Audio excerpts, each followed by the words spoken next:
Mister clean بننے والے عمران خان فورن funding case کو رکوانے کے لیے ہیلے بہانے اختیار کرتے رہے۔ آج بھی الیکشن کمیشن میں پی ٹی آئی نے استدعا کی کہ اسکروٹنی کمیٹی کی رپورٹ کو خفیہ رکھا جائے۔ پی ٹی آئی کی چوری پکڑی جا چکی ہے۔ احسن اقبال کی تنقید، کہا عمران خان اور تحریک انصاف کے چہرے پر چڑھا ایمانداری کا میک اپ دھل چکا۔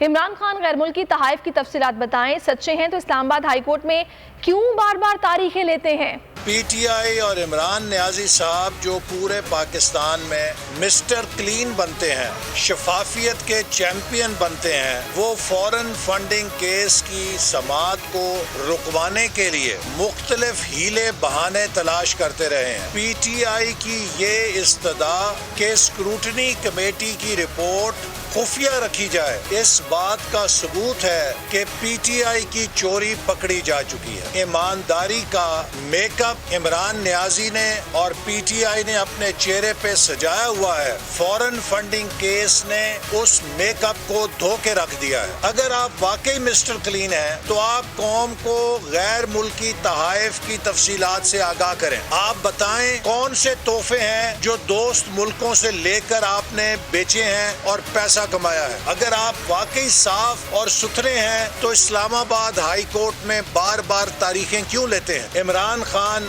پاکستان کی تاریخ کے سب سے بڑے کون مین واقع ہوئے ہیں۔ سبسکرائب کریں اور بیل دبائیں تاکہ کوئی خبر رہ نہ جائے۔